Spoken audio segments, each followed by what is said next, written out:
Welcome back to Gold Derby. I'm Christopher Rosen. I'm joined by Joyce Ng. Joyce, a lot of nothing, a lot of big moves that nothing happened this week. Um, Still speculating Speculating in a comic mode in in a a humorous humorous vein. vein. Very humorous, really. What we're talking about, of course, is that Shōgun still technically in the limited series race, even though the deadline has passed. It was last week. It was Thursday, May 9th. We're recording on Wednesday, May 15th.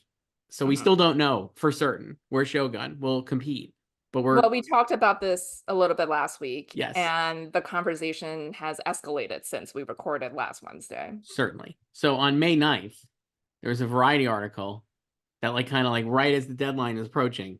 Headline, will FX move Shōgun to drama series, upending several major Emmy races? Or though the SEO headline choice, which you could see if you hover over the tab, is Shōgun moving to Emmy's drama categories out of limited. But that has not happened as of yet. Officially, no. I mean, like the deadline has obviously passed, so It could have it's happened.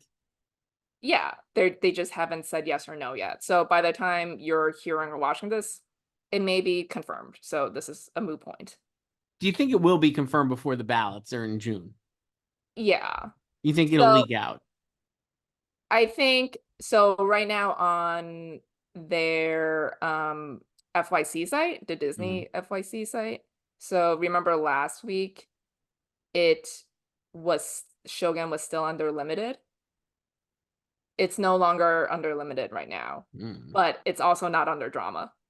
It's just gone. It's just gone. Let me see if I could still get like the URL for the show. Okay, so it's on like the main page, like all content. So it's alphabetical. So Shogun is still there. So if you click on the show specific page, it still exists, but the show is not featured on either drama or limited currently on May 15th at 10 a.m. Eastern. This is definitely in the weeds, but man, this is fun. I like this stuff. You like playing detective? I love playing detective. I love the trying to figure it out. It's like solving a puzzle. Um, well, so the other thing that happened on Friday was Yes, that Hiro, our guy, Hiroyuki Sanada, allegedly inked a new deal to return for a potential season two. correct. Yeah.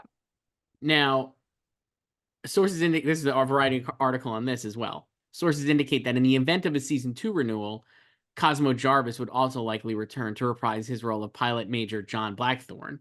Of course, Anjo. there are plenty of other pieces that must fall into place before an official green light. Yeah. So I think like basically what I mean, I have no tea. Like None. people have also asked me since last week about this too. I'm sure they've also asked you. Yes. Like, I know nothing. No. Um, but none of this is surprising. Like we talked about this last week too. Like I think the creative team made the show over like the last 4 years as a limited series, and they were promoting it that way, in like the on their promo tour when the show was premiering, and in all like the early press for it, right? When they were asked about potential Mhm. seasons too. But they've definitely softened the language as the season continued airing because it was a success.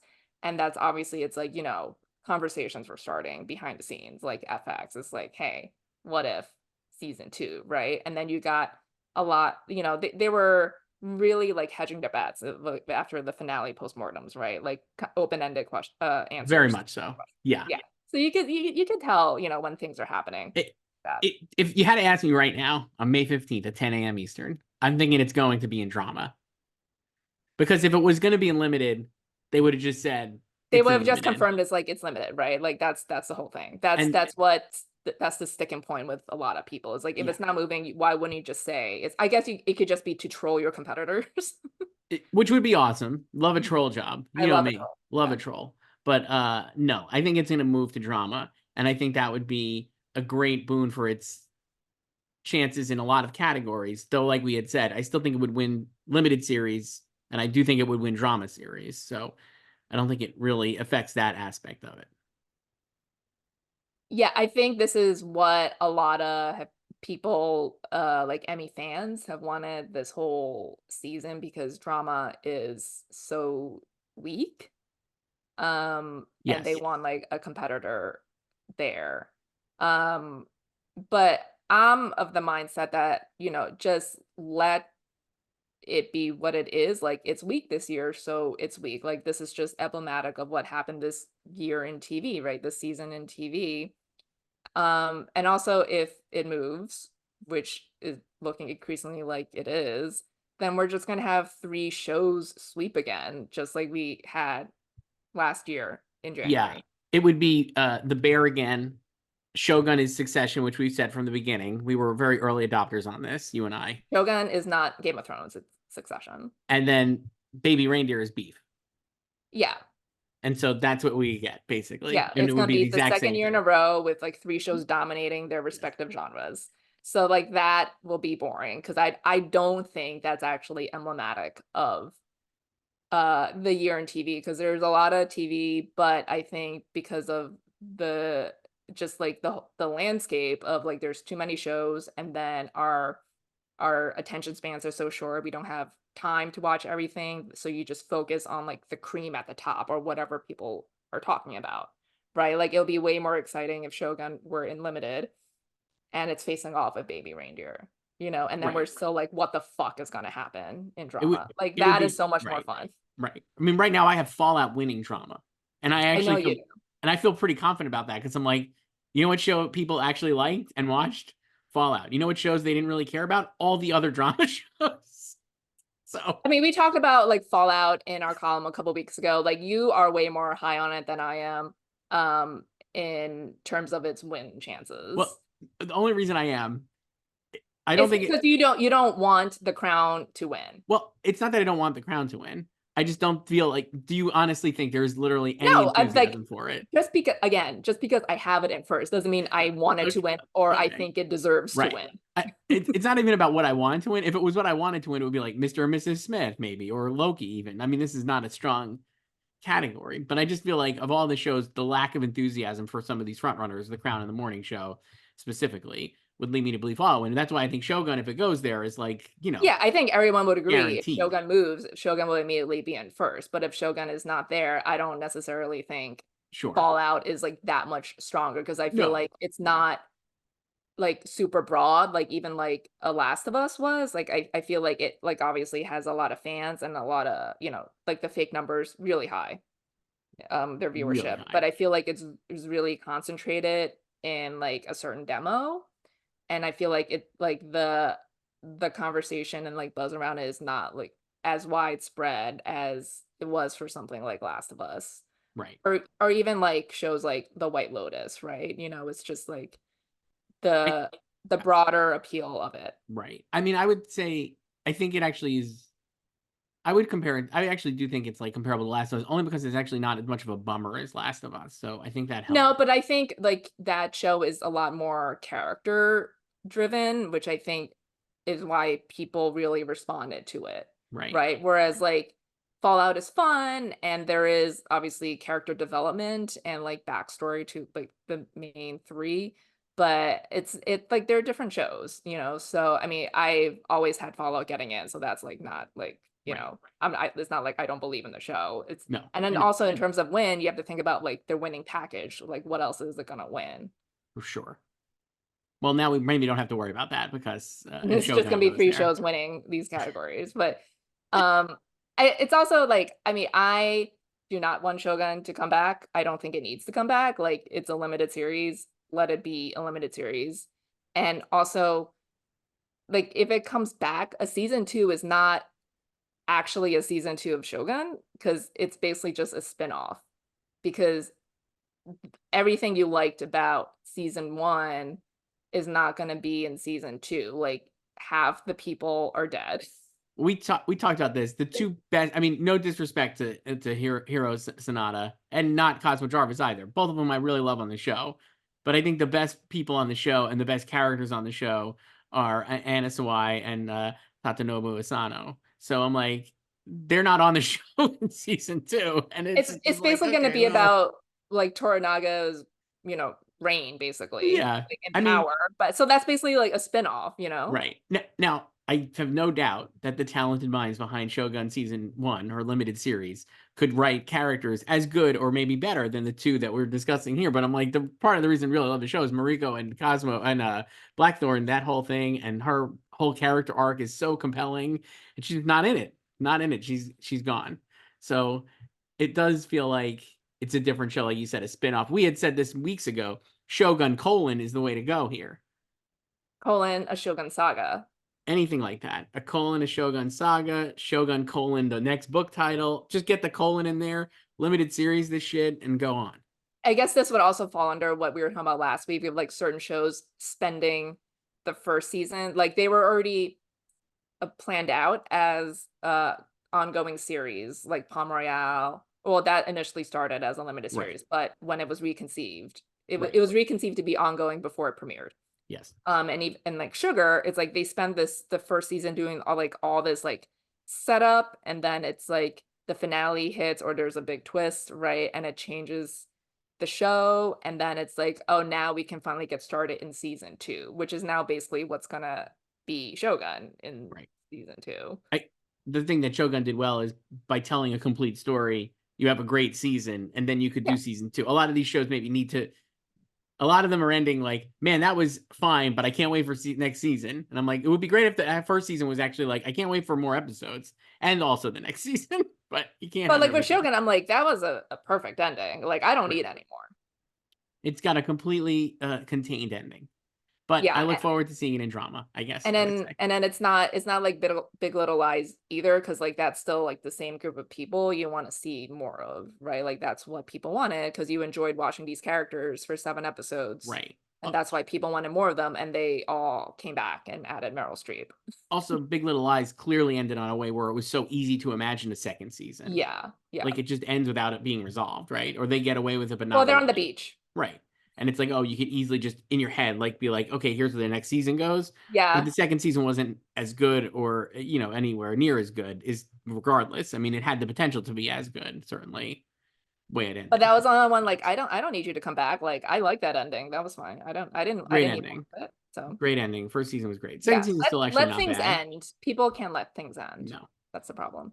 So But I obviously but still, yeah, go ahead. I was gonna say I still have Shogun in limited, obviously, because it didn't move. yeah, but I was gonna say if slash when it moves, you're gonna have to replace it. And you did this last week after we recorded. You had finally dropped Ripley. So I'm like, are you gonna put Ripley back?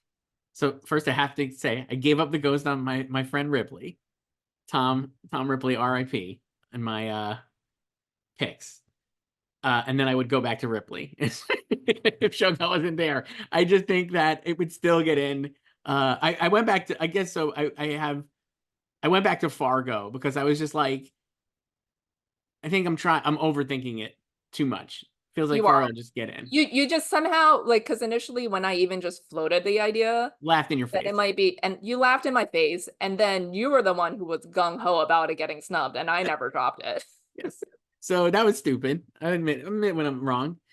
So yeah, I put Fargo back in because I was like, even if it's not going to win, I still think it'll get in. And then Lessons in Chemistry and True Detective, I really feel strongly that they're just going to hold tight. So I have Ripley in 6, like many people. It's 6 in the odds. And I think if Shogun dropped, I would put it in over the other options, which right now are like Masters of the Air, Feud, Fellow Traveler, Sympathizer, The Regime, and Griselda in our odds. None of these shows seem like they really popped. I could see the Sympathizer maybe getting a renewed push, but I just feel like it's I not know. in the conversation. Yeah, it's really not at all And important. and I feel like even if Ripley's numbers weren't like overwhelming like Baby Reindeer, it's still widely seen, and that will help. So I think I would just put it back in. I don't know what I would replace it with. Um, I could see like Masters or excuse me, Hunks in the air as Uh, like the filler nominee. yeah. 'Cause they came out early enough, Mhm. and it's uh it's easy to watch. Like it's a very enjoyable watch. And we know Apple is like wants that to happen. Yes. Even with lessons, they want both of those. And then it's like obviously, in like the Greatest Generation trilogy And the from other two got Stephen in, and right? Tom. Yeah. The other two are better shows. And it was a different time. Yes. I don't think like they also won. Punks would not win if No. it got in. But I could see it being like the filler nominee. It could happen, especially because I think it'll do well elsewhere. I think a lot of the craft stuff could get in. Yeah, and I don't think I'll get any acting just like the other two didn't. But I do think Ripley will still end up doing well in crafts as well. I think there is like a lot of places where it can get in limited series. So I feel like I think it's definitely, I would go Ripley because of Netflix, but I would not be surprised if Masters of the Air went in. So I will put Ripley back. But for now, no. This And I is what guess you I don't know wanted what I all would. along. Well, and then I'm trying to think what I would drop for Shogun and drama. I guess I would drop The Curse or Loki. And I might drop The Curse because I just feel like that is as much as I think that we'll have the writing support and probably Emma Stone getting in. I think it might be too polarizing compared to Loki, which I think maybe could get in on its crafts, but who knows? I don't know what I would drop. I haven't thought about this really. You don't have Loki anyway, right? You have No, something I have else. Ahsoka. So would you drop the basically you and I would choose between The Curse and the Disney Plus cartoon show. Cartoon show. Is it? It might as well be, right? I mean, it's like a live action cartoon. Yeah, I don't know what I would drop. I'll deal with it when it happens. Right. That's fair. So that I was don't Shogun. really think about these things that much.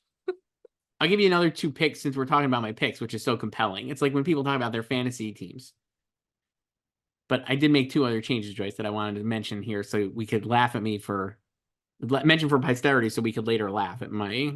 Sure, that's what we love to do here. So I dropped, despite the fact she did an interview with us at Gold Derby, Joyce, I had to drop my Claire Bear. Oh, well, you didn't talk to her. I didn't talk to her. That's why. That's why, yeah. But If I if you talked to had, her, you would have kept her. Yeah. Number one, she'd be winning if I talked to her, but I didn't, so she's out. No, it's not how it works. But Molly Gordon, I dropped, and I put in Lisa Ann Walter. The reason I put Lisa Ann Walter in is because, man, she has really been pushing it, I feel like, this year on the campaign. I feel like she always had, like, she's very active on social media, but also she was very active during the strike last year too. I think she was one of the I don't want to get her title wrong, but she was like part of like, whatever organizing groups they had. And she was always correcting people online with, they had a lot of misinformation about the strikes and what actors make and don't make and what the strike was actually about and healthcare and everything.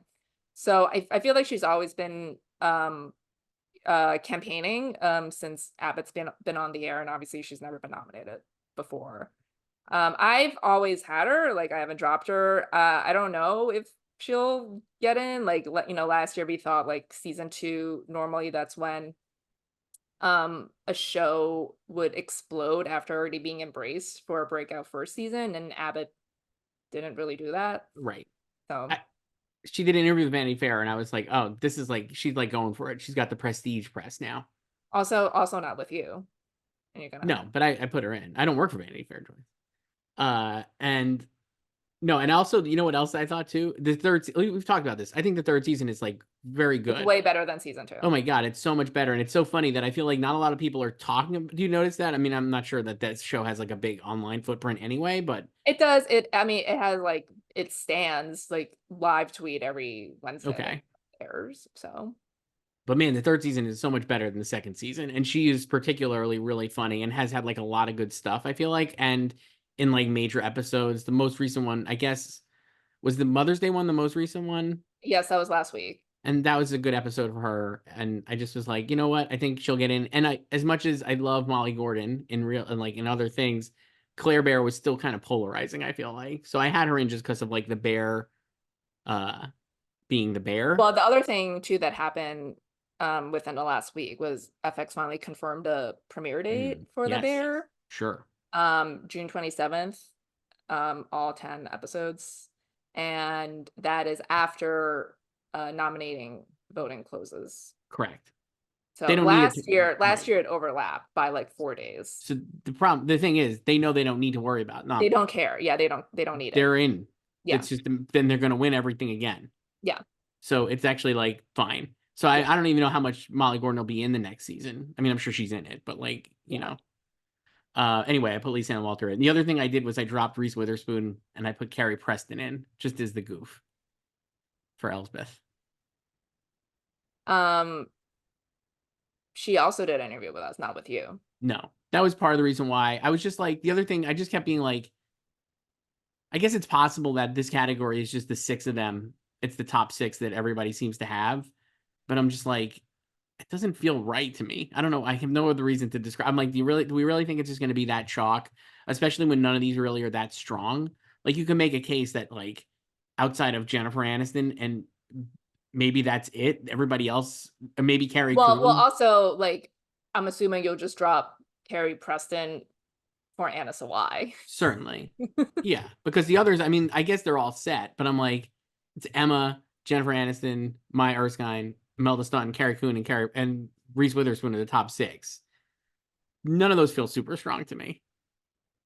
I mean, the only person I feel good about, and not even that good because she was snubbed last time, is Jennifer because Right. she got the SAG nomination. Right. So I'm like, this is a tough category. I mean, I think Imelda should. I mean, Imelda Staunton doesn't get in. Oh my God, holy, like if she gets snubbed again, oh, I would be like, that would be a really tough I would beat. feel so bad for Me her. Like too. imagine being the only Queen Elizabeth not to get nominated. And like we said, like as much as maybe she did not deserve to get nominated for the fifth season because the Queen wasn't really a major focus, she actually is a focus in this final season. Wait, should we talk about Peter Morgan's comments Oh, I about didn't like even how? see these, Joyce. Oh wait, so he said, hold So we on, let me. should. I'm You didn't Googling even this see now. them. About how after Queen Elizabeth died, he like his heart wasn't in it anymore, like in the crown. Oh, I didn't really want to do it. I see this Yeah, here. yeah, yeah. But so she died in September 2022, and season 5 premiered that November. So that had no effect on season 5, obviously. This is going to sound mad, but I'm not really that interested in the monarchy, he says. And for me, the minute she died, I suppose from that moment on, I didn't really want to do it anymore because it's really about her as well, he noted.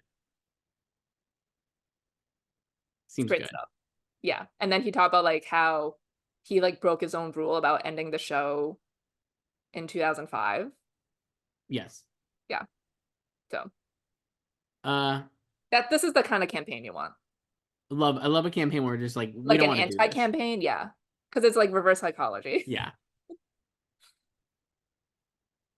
Um, Uh, but like yeah, like Reese and Jen have never been nominated together before because Jen got in for season 1 and then Reese got in for season 2. this would absolutely never happen in a million years because of the contracts and just the egos. But I really could make a case that Reese could be supporting for season whatever 3 of Morning Show. I don't think they're. Hey, he had January 6th. I get that she had January 6th, but I'm like, the season was really more about. I mean, like Billy, it was more about the Succession side of things than the Reese side of things. And if you took out the Reese side of things, while that ends up coming in, I feel like the show would still be the same. You know what I mean? Like, it didn't really need to have that. It was like it felt like it was not necessary to the core of what the season was about. Yeah, it wasn't the spine of the show, which is just, John Hamm parachuting in as Lucas Matson. Yeah, it was Succession Light with John Hamm Yeah. and Well, I Billy mean, Reese as did go Kendall. to space in the premiere. True. Yeah. I don't mean to besmirch the show, which I had an I absolute listen, blast. love watching the morning show. One of the most fun, Season 3 was the best season. like far and away the best season the show's ever done. Cannot wait for the next season. It's like the next 2 seasons. I'm in. Like, let's keep doing it. But like, I do think you can make a case Reese could be supporting. Certainly, if like I guess I would say this. Certainly, if Elizabeth Debicki is supporting, right in general. Well, I mean, like that makes like I More guess more sense. sense in a way Yeah. because it's like, she's not in Sure. most of the season, even Right. though like the first 4 episodes are all about her. Yes. But I think the thing with the morning show is like it's had so many iterations from even its conception when it was just supposed to be behind the scenes of a morning show, and then Me Too happened, and they just made Steve Carell's character a predator. It's a fascinating show. And then Yeah, the they did, coronavirus. yeah, and then COVID hit, so then they just completely changed season 2 to work in COVID. And then they, season 3, I don't think underwent that many changes. But they, obviously still do like real world events. So January 6th. Season 3 felt like they were definitely like somebody was like, you know what show is great? Succession. Yeah. It's like, so now, like tech guys, mergers, acquisitions, let's do that. And now Like, so now I'm like, what are they gonna do in season 4? Like they could do the strikes, they could oh, do that would be Gaza. so good. Like, That would be so good. Oh my God. Yeah, I definitely want to hear the morning show's take on Israel, Palestine. That sounds like yeah, really that exciting. would be That would be insane. great. Nobody They'll would have have a an problem with October that 7th online. episode. Oh my Nobody God. would have a problem with that online. Yeah. Fantastic. Cannot wait to see where the show goes. But anyway, I took out Reese because I was just like, you're right. I think if Anna Sawai is here, I would just put her right in there and probably put her Yeah. at the top to I don't win. even know if I don't know if I would drop Reese for Anna. I don't know. I might drop Maya. So that was the other news this week. I'm like more hope taking Maya. Plus, I have her at 100-1. But the Mr. and Mrs. Smith is coming back for season 2, Joyce. Not totally surprising. And then the other news was that unlikely that Donald Glover and Maya Erskine would return. Yeah. So that is sources. That was sources, and only in the Variety article, which made me laugh. They were the Yeah. only one who had the sources. Which I'm totally believe these sources because I think the way the Yeah. show ends, we already talked about this. It's spoiler alert if you still haven't watched this. Mr. and Mrs. Smith was out since February, but clearly meant to think. I think that they're both dead at the end. And I think even if they are alive, they don't need to come back. Like season 2 can just be another John and Jane. Right. I mean, it definitely opens up to be another John and Jane. My thing was like, and I was like, I think you would set a second season. You could imagine a world where they set the second season concurrently with the first season because like the idea is that the spy organization has many different Mr. and Mrs. Smiths, right? So Well, you could yeah, have like we met 3 pairs right. this And so season. you could set another one in the same time frame as this one. So then maybe Maya and Donald appear, and the way the story is told, it actually jumps around through time. It's not very linear, or it's linear, but it moves, it jumps, it like keeps parachuting into like events. So there's a whole lot of season that, or a whole lot of their time together that we haven't actually seen. So it's easy to just be like, oh, and then we never showed you this, but here's this other, then they come back as like a guest star or something to be like potential guest star nominees in 2 years or whatever. It's like the Bourne Ultimatum being in the Bourne Supremacy. That's exactly what I think it's going to be like. Um, so that might, I guess, her. I mean, would it hurt their chances? Maya's like not. I mean, Maya ended up being in here, I think, because people just were like, well, it's once it moved, it was easy to imagine her I mean, getting like, in. would like Shogun being in drama hurt Mr. and Mrs. Smith? I guess, like you're saying, like I mean, the other people are Jennifer, like Jennifer Aniston and Imelda Staunton. Let's say they've got to be like 1, 2 for security, but lightly. And then I think Emma Stone, even if the curse is not like widely embraced, I feel like she would just get in. Honestly, people do really like her performance. Carrie Coon for Gilded Age.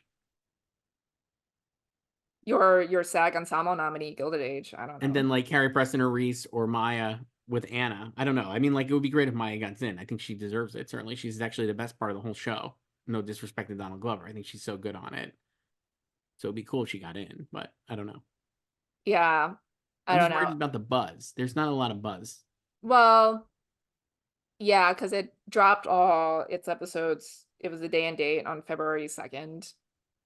So, and it is actually like it would have made a great weekly watch because it isn't a truly episodic TV show. I think we talked It's about like, this literally like, yeah, yeah, we might have talked about this, but I was just like, it does feel like you just can't figure it out. None of these, you can't figure out like which makes sense for a weekly versus which is like a drop. Like I think Mr. and Mrs. Smith and Fallout both would have benefited from weeklies, but maybe not. I don't know. I don't even know anymore. The Bear seems like it should benefit from weekly, but maybe not. Doesn't matter. The Bear now people want it to be weekly, but like they're not gonna budge on that because No. they were at like TCA. They like John Landgraf was asked about it. Because he said back like he was like, season 3 will return in June, and he was asked like, will it be weekly or binge? And he was like, no, like we're gonna do binge. And I can't see us straying from that. Basically because just of like the tone of the show, like it's so anxious that like you just kind of want to see the next episode. So he thinks like it works better that way. I mean, this is going to sound pretty dumb, but I was like, I also feel like when with Fallout, especially, I was like, and especially because the beginning of it, I found like pretty tedious, the first few episodes, not gonna lie, but then it kind of picks up, and I think the ending is great. Is that when you're like faced with like 8 hours of show, every episode is 60 minutes, it just is like, oh my Well, the bear is God. only 30, except for fishes. And I think the bear being only 30, it's actually like easier to be like, I could binge this or watch this over a few days because it's only 30 minutes at a time. I could watch like 3 episodes in a sitting basically before I fall asleep. So here, I wrote this up when it happened in February, so I'll read you the quote. When we came back for season 2, we debated, since we knew now we had a hit, can we milk it a little bit? Can we roll it out over weeks? The more bears, the better. But we just thought, you know what? That's a rotten thing to do. Change it up for the audience. The way Chris Storer makes it, even though the episodes are separate, there's a whole vibe to the season. So we just decided not to change what we already set in motion. I have no doubt we'll just keep doing it because we did in the past. Even though we could, I don't think we'd change it now. Wow. So. Well, good for them. What else do we have to talk about besides before we get to Hacks Choice? Do we have another one? We have a new a last minute Emmy entry. Wow, I'm so excited for this. Literally so last minute. Yesterday, it must like the film must have just been still wet as HBO sent out a news that when did this press release come out? Tuesday, May 14th at 3 p.m. Love at 3 p.m. HBO Films is The Great Lillian Hall debuts May 31st. You'll notice that May 31st is basically the end of the road because basically it is. It is. It's literally the last day. This is the last day of eligibility, and here's why we care about this one. Here's the log line. A beloved Broadway star, Lillian Hall, played by Jessica Lange, pours her heart and soul and time into preparing for her next big role, and she finds herself blindsided by confusion and forgetfulness. Battling against all odds to make it to opening night while holding on to her fading memories and identity, she must navigate a tumultuous emotional journey, balancing her desire for the spotlight and the stark demands of the real world. Cast Academy Award, Emmy winner, and Tony Award nominee and winner, as you discussed. She is a winner. Jessica Lange. Academy Award, Emmy winner Kathy Bates, plus Lily Rabe, Jesse Williams, and Pierce Brosnan in a film directed by Michael Christopher, my favorite Smash star, and also the writer of Bonfire of Vanities, among other popular movies and plays, and written by Elizabeth Seldes and Khan. So this was great. Are you putting it all in your predictions? No. Okay. I mean, I haven't seen it. They haven't sent the screener, but or a trailer. Very last minute, and we were talking about this offline before, and I was saying like this is hilarious because this was originally announced as a feature film with Meryl. So tell me about this. I didn't know about this. So I found the initial article about this in Deadline. Love initial articles. Published February 25th, 2021. Okay. The headline, Meryl Streep, Michael Christopher team for Broadway homage film, Places, Please. So that's the OG title, Places, Please. And it's just, you know, Meryl Streep's set to star in Places, Please, a film drama that will be directed by Pulitzer Prize and Tony Award winner Michael Christopher from a script by UCLA MFA alum Elizabeth Seldes, Anacone. The film is a love letter to Broadway, where both Streep and Christopher started their careers, like blah, blah, blah. So obviously this version did not happen. And I remember like there were like photos from set last year of Jessica and Kathy Bates filming this. A lot of American Horror Story alums in this version. Yeah. So I think it was like still, they were looking for a distributor like theatrically, and HBO swooped in. We're still holding our breath for the Long Days Journey Tonight Jessica Lange Oscar nomination. Yeah. This just feels like, you know, another like reality, your fave. So I was thinking that too. I guess I was like, I kind of feel you've mentioned this so many times, and it's so true. The movies are automatically like set back. You know what I mean? Like they're not like going to get the same shine as the limited series. And when you put these performances with the limited series, it feels like totally, it seems very unlikely that a movie performance would get nominated against like the limited Well, series. it's that, and also it's just literally last minute, right? Well, for this one for sure, but I was Yeah. thinking like even like I'll give you a show a movie I liked and I've done interviews for, so I'm obviously hashtag biased. But Scoop on Netflix, Joyce, is a movie that a lot of people maybe watched or heard of, but it's about the Prince Andrew interview with Emily Maitlis on BBC Newsnight. And man, you know who's great in it? Most of the actors. Rufus Sewell is so Most. good. Rufus Sewell is really good. Gillian Anderson, I think, is really good. And I was like, Rufus Sewell has this like transformative kind of thing. He's playing Prince Andrew. He's got the makeup and he's doing the voice and he's got to recreate the interview. And I'm like, in a vacuum, that feels like a classic supporting actor nomination, right? Or just like whatever. And I'm like, I have a very difficult time believing he has any serious shot of getting nominated against even a category that's wide open, like limited series supporting actor is like pretty fluid. But because it's a movie, it just has no shot. And you'd almost say like, I don't even know, like who's the guy? I don't even know if they're campaigning him, but who's the guy in Baby Reindeer who plays the sexual assaulter? Oh, Tom Hill. He's on the FYC site, So but like I he think would have in my mind, even though he's in like one or two episodes, he'd have a much better shot of getting nominated than like Rufus Sewell, right? Who's like a co-lead in this movie and a supporting actor. And I'm just like, I don't know how to fix that, but I'm like, it is kind of like these movies are just not taking it seriously in terms of the acting. well, that also dropped in April, and obviously it's on Netflix, so you assume it has like more visibility anyway, just by Sure. virtue of being on Netflix. But I think it's also like it's still kind of late. It's like towards the end of the season, right? So I don't know how many people are like tuning into this Mm-hmm. when they might feel like they need to catch up on TV shows in Right. That's the April thing. Like, do and you May. prioritize TV?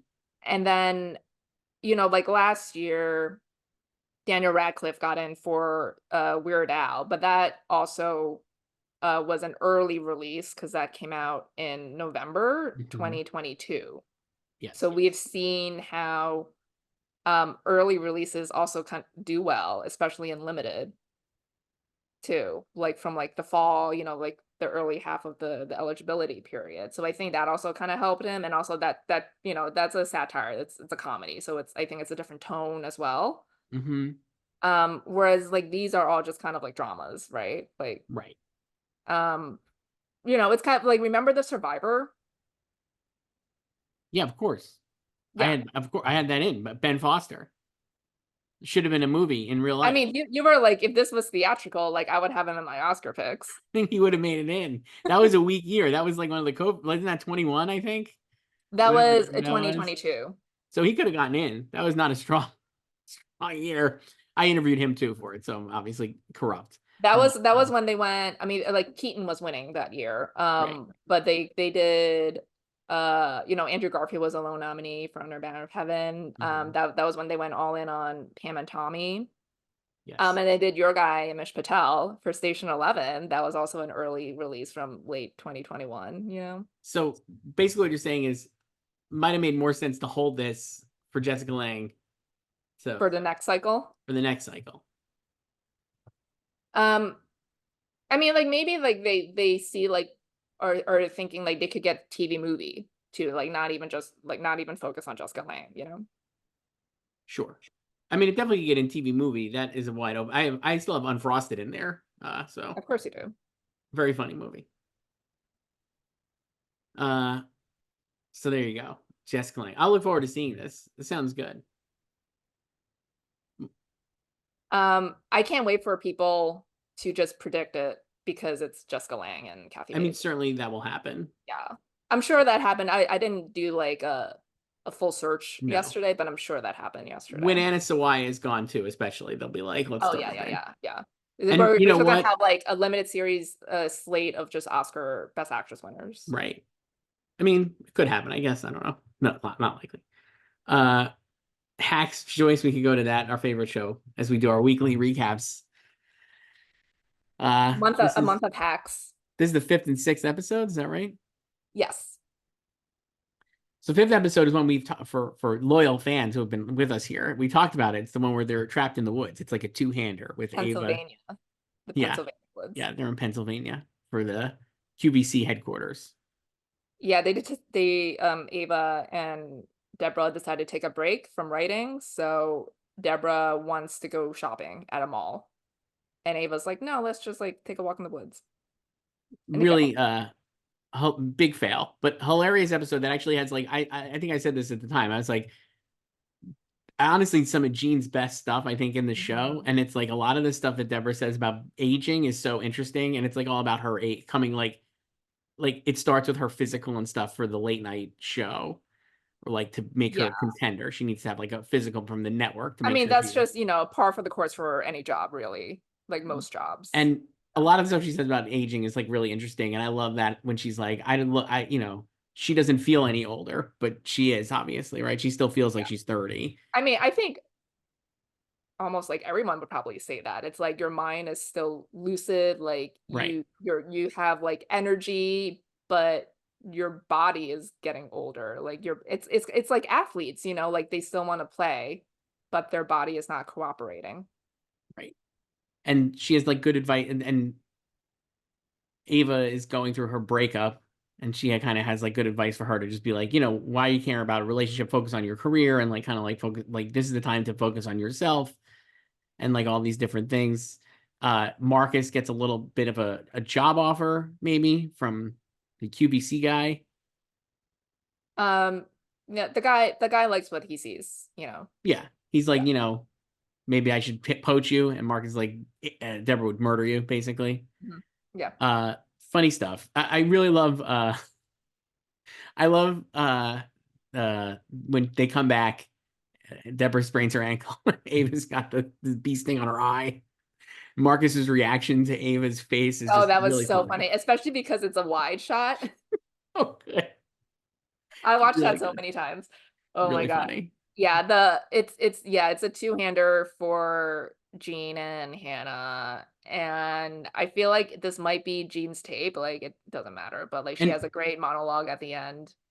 fantastic. And I think it would be Gene Tape too. Did Paul Downs direct this one? Is that right? I don't know. I don't remember. I think he did. Let me look. I haven't watched this for the third time yet. So you watched this more recently than I have, so you should Well, know. the problem is I watched them both in a row, and I know he directed one of these two. So he either directed the fifth one or the sixth one, which is when they go to the golf outing. Yes, which is also filmed at the Langham. So do a tight five here on the Langham, Do Joyce. a type 5 on the And it Langham. doesn't have to be five, but talk to us. Why is the No one is Langham? gonna care about this, No, but we have we have industry insiders listening, Joyce. Of course they're going to care. the Langham Pasadena is the central location for episode Yes, 6 because they yes. go to this like retreat thing because Tony Goldwyn is like the head of the conglomerate that owns the network of the late night show. Hmm. That Deborah wants. So, they have to like get in his good graces, and there's like this golf tournament. So they filmed the whole thing at the Langham, Pasadena, which is also the location of TCA. Right. So I was dying when they pulled up to the driveway of like the entrance because I was like, holy shit, they're at the Langham. And then they literally film in like every single like major like open area in like every restaurant in the Langham. And I'm like, I know all of these places. I've been in all of these places. Like there's like Deborah's like doing this auction in one of the ballrooms, and I was like, that is the Georgian ballroom. I know that for a fact. It's not the Viennese ballroom. And then she goes to look for Tony Goldwyn, and she walks to the restaurant. I'm like, that is the Royce. When uh Deborah and Ava are having breakfast, they're on a balcony. They like added tables that are not actually there in the real tap room balcony. And then there was like a party in the tap room, which is where a lot of the TCA like after parties are, or like cocktail hour is. And that is where, for any loyal listener, like that is where the FX had their party this year in February that was Shogun themed, as I've mentioned. And Hiro Sonata spent the whole time fixing the costume displays, and it was adorable. So when you see that this week in episode 6, like the bar scene, basically, that just picture Hiro fixing Shogun costumes in that same room. Fantastic. Yeah. So Uh, that was why it was like funny to me, and like, my friends who are like in TCA and like have been to TCA. And also we were just like, I can't believe Warner Brothers did not panel at TCA in February because if they had a hacks panel, which would have totally made sense, like promoting the new season, then the whole panel would have just been like, hey, we shot here. So good. That episode is absolutely hilarious. I found the whole thing great. This top view, Deborah is trying to get the late night show. Pairs up with Tony Goldwyn, who's head of like the conglomerate that runs the network. Pretend she's bad at golf. Yeah, when she is great at golf. And Christopher McDonald is also great in this episode. And he's like, what are you doing? You're great at golf. Incredible Christopher McDonald. Like, I think I mentioned this. If you love Shooter McGavin, watching him out on the golf course, just perfect. The fake John Mulaney comes back in this episode to like kind of have dinner with Tony Goldwyn's character. At the Royce. Ends up kind of maybe getting the show. So now Jean is like, fuck it. So she ends up hooking up with Tony Goldwyn. Yeah, she assumes because she sees them having dinner, so she's like, I'm fucked, Yeah. So she ends up hooking up with the Tony Goldwyn character, which is great. And this is also the Christina Hendricks episode. Correct. This is her one appearance in the season. She comes in as a conservative Republican network leader, or like a local like affiliate lead, who has like who wants to have sex with Ava because she thinks she's like a service worker. Well, as anyone knows from the trailer, Ava is Deborah's caddy. Correct.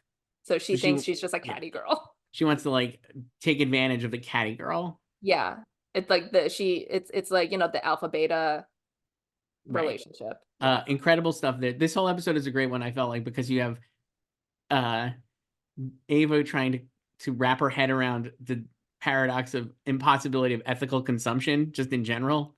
And like, it's so funny that she like, there's a really great scene earlier with her and Jean. Yeah, when they're having breakfast. The lines in it are so funny where Ava thinks she's being like so woke and like so like progressive by not wanting to have someone carry her bag and like all these different things. She orders another coffee. And Deborah, who is this old like, obviously not as unwoke or whatever, not progressive, is like, actually, you're a fucking idiot because the guy who you didn't let carry your bag, you didn't get to tip. They work on tips. The waitress who you just ordered coffee from absentmindedly can't turn over this table, so she only works on tips. Like, you actually don't have any idea what it's like to be a working person in the real world. And because you haven't been one. It blows Ava's mind. And it's so good. I'm like, the writing on the show is so And then that's funny. when she goes like all in. She's like, I could be working class. I can be a caddy. It's really funny. This one felt like also to me, like we've talked about, like how Hacks is not only, it is like it's one of the few shows that's like an actual TV show. And that this episode felt like a TV show because it's like, we're just gonna do, what if Ava's like, it's like you could see on the whiteboard, like Ava's a caddy ? And just like do bits with that, right? So she looks like a total idiot. They get to do like a whole funny thing. It felt very sitcom-y, but like in a good way. Did you feel that at all watching it? I was just like, oh, I mean, the show has always been like that. It's very like the story beats are always like mostly episodic. Obviously there's like an overarching story for the whole season, but it's just like, last week with 4, it was like ABC story points for different sets of characters. It's like you would see that on Friends. Yeah, this like different groupings. Yeah, and this one felt like a lot like Friends. I felt like. And so how did it ends basically with like Ava and them being like, whatever. It ends with you watch this more than I know than I have.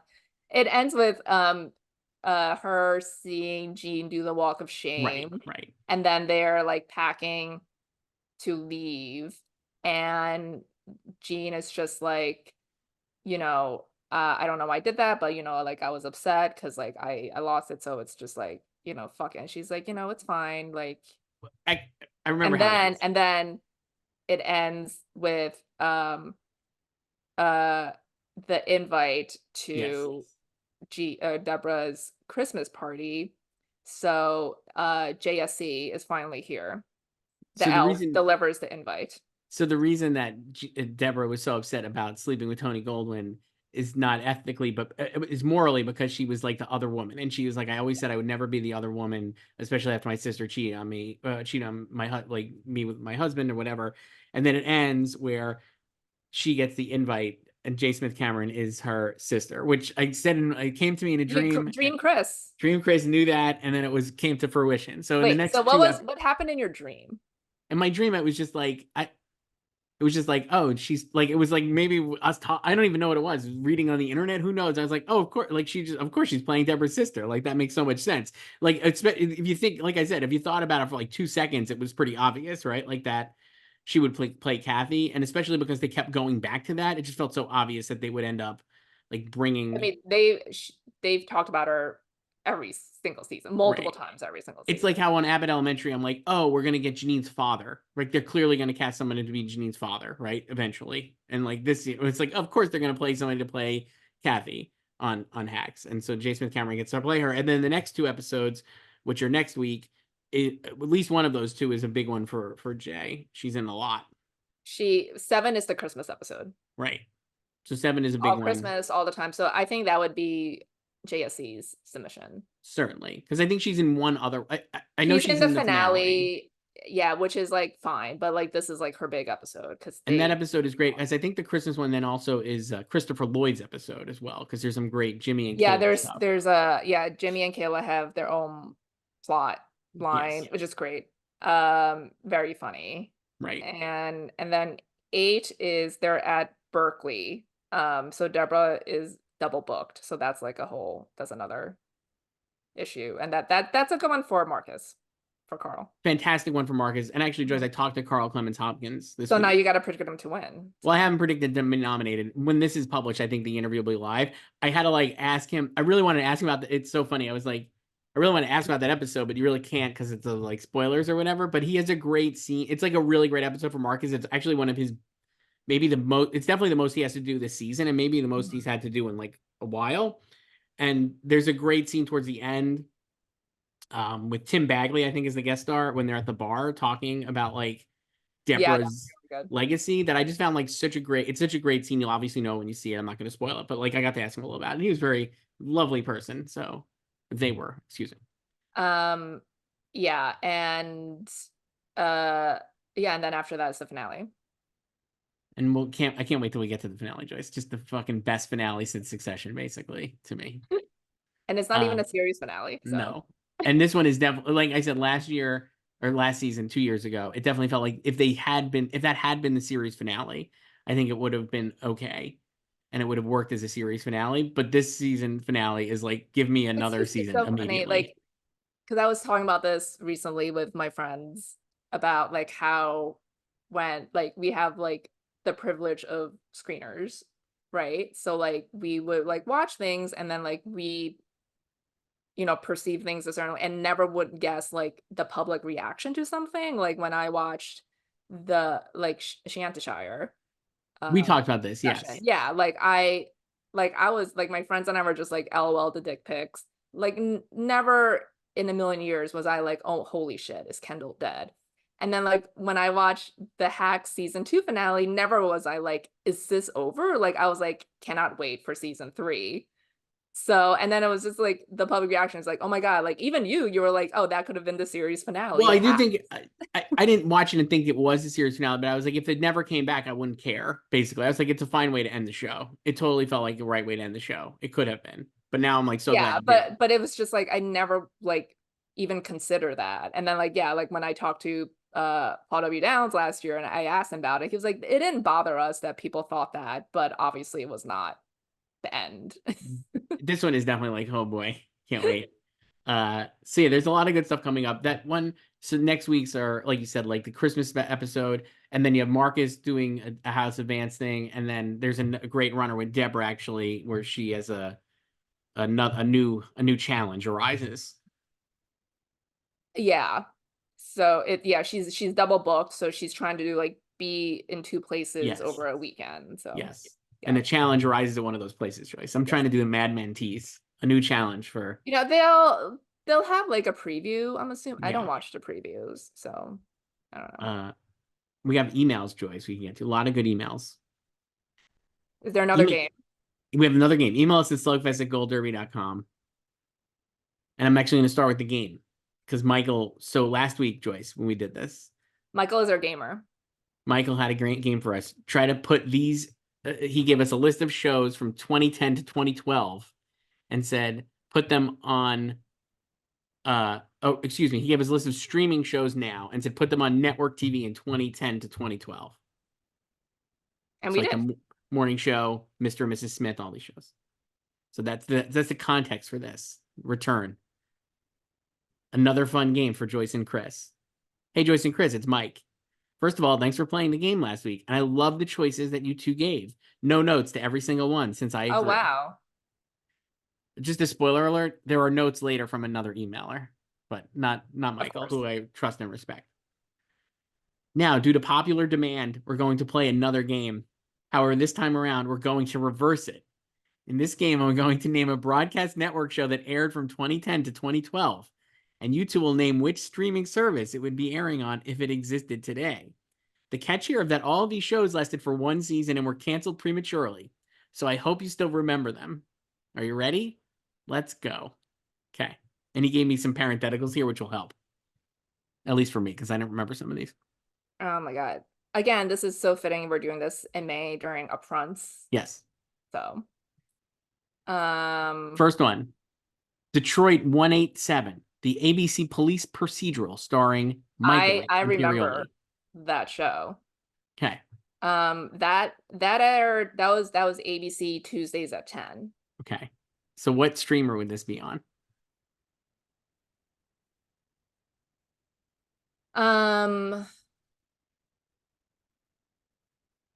I can see it on Amazon. Amazon has a lot of dad shows.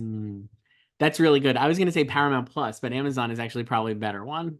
That works. That works really well. I think it's like a little too like cool for Paramount Plus. No shade to P Plus. Wow. Okay. It didn't But, seem like, very cool to me from the well, log did you line. watch it? Did you watch it? I didn't remember this one at all. Sorry. Next one, No Ordinary Family, the ABC superhero show starring Michael Chiklis. That was Tuesdays at 8 on ABC. I talked to Kay Panabaker for that show. Wow. Way back when. So nice. They are, honestly, I could see Amazon too, because it's like I had Hulu for this one. Yeah, I think like Hulu, it's like Hulu or Amazon, because it's like it's like a dramedy, and then but they're like superheroes basically. Right. They have superpowers. Yeah. I actually remember this one. Yeah. I watched this one when at least the pilot. Next up, The Defenders, the CBS legal dramedy starring Jerry O'Connell and Jim Belushi. You know, I went to the set of that. Wow. How is that set? It's fine. Totally normal. That was like I think, was it the same day I went to that and Blue Bloods? Oh my gosh. Whoa, what a day. I know. I had minestrone soup with Lange. The Defenders would totally be B plus. Absolutely. Just such an obvious Paramount Plus. Yeah. The show Hellcats, the CW cheerleading show. Oh, you watched this one. I've at least watched it once. That I can see Hulu for that. I was going to say Max. Because of Gossip Girl? And Pretty Little Liars. It just feels like they actually do like kind of program. Well, who's the studio behind this? Because that's also important, because that's the only reason those shows are on Max. You know. Let's see. So Hellcats TV series. So who's the production? It's CBS. Oh, CBS. And Warner Brothers. And Warner Brothers. So it could Max. be. Yeah, it could be Max. I'm gonna stick with it. They because there's this thing called vertical integration, guys. Yes. So this is a lot of like behind the scenes stuff. But so like the network that a show airs on is not necessarily the studio that is producing the show. So if you have an in-house production studio, it would behoove you to also order the show and air it on your network, so you reap all the benefits, especially when it goes to the syndication. So there are some studios like Sony, obviously there's no like Sony network on broadcast, so they have to sell their shows. So when the show is a hit, like there's all these contract issues. So like, you know, people want money, and then it's like they have to sign new deals. So then sometimes, or like most recently with This Is Us, that was actually produced by 20th Century Fox. So it could have aired on Fox, but they sold it to NBC. So it aired on NBC. And then the reverse happened with Brooklyn Nine-Nine. That is an NBC Universal production. and they gave it to Fox, so it aired on Fox initially, and then NBC took it for the last couple seasons when it was canceled by Fox. So yeah, the production companies are also important here. Next one, The Event, the NBC sci-fi show starring Jason Ritter. I did not finish that. Mm-mm.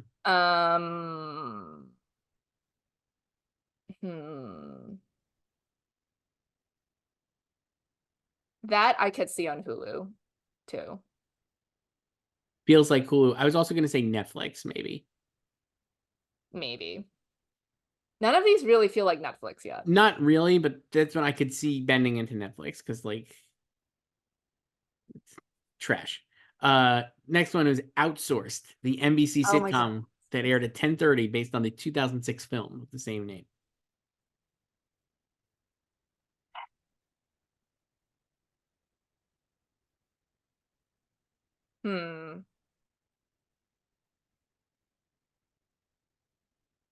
That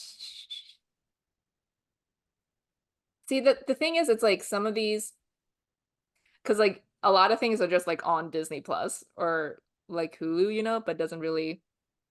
This one I actually thought Peacock would just be an easy one.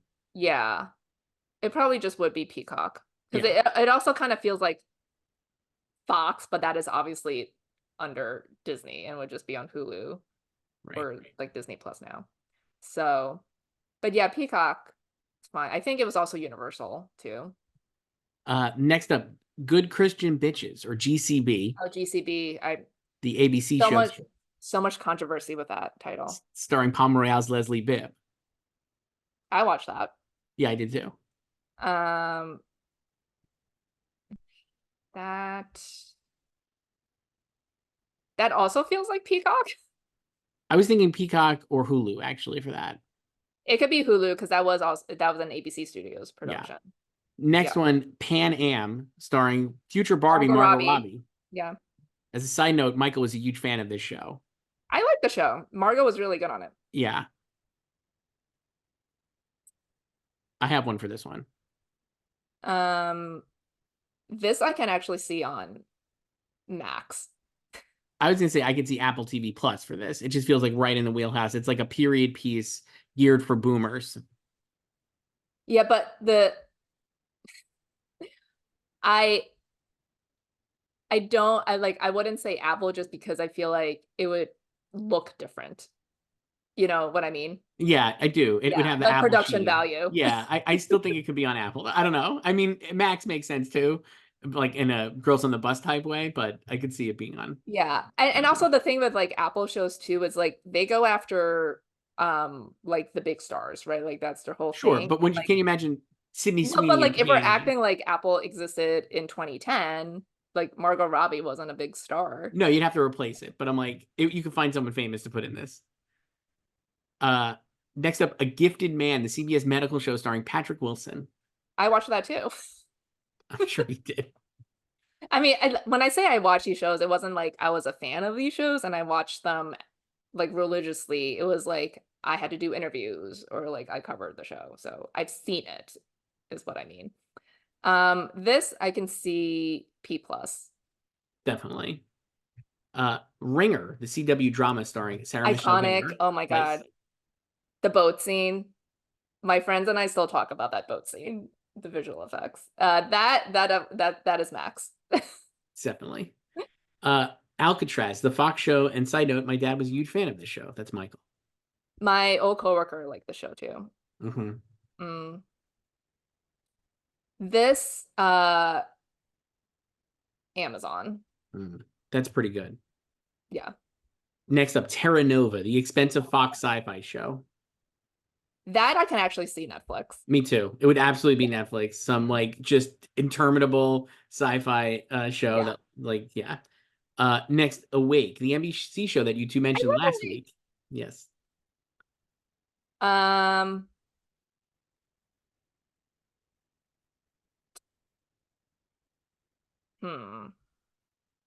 can see. I'm gonna say Hulu.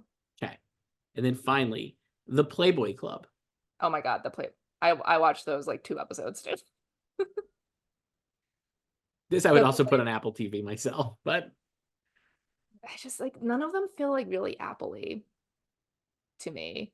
Uh, the Playboy Club. I it doesn't feel like Peacock, but I can see this being like one of the Mm, swings they want to sure. take. Yeah. You know what I mean? Yeah. All right. That is all. I hope this was fun. LOL. Thank you guys so much. Have a great day. Michael, send in more games. Games are fun. Anybody else, send in games. We love a game. Uh, Next up, this one is from Justin Joyce, who's written to us before. Hi there, Joyce and Chris. It's Justin. I've written before about various things, including 2017 being an all-timer of a Best Director lineup. Yes, I remember this. My question is about Under the Bridge. I heard your analysis of it when it first came out, and now that it's nearing its end, how do you feel the buzz has sustained? It's very well done and seems to be about the least exploitative true crime I've ever seen. And when the only person saying it's exploitative is the actual murderer, look it up, it's wild. That's a pretty good track record. But it is on purpose grim and gray and dour, and it doesn't, for lack of a better word, make a grim and dour story flashy. Do you think its refusal to be like titillating hurts its chances?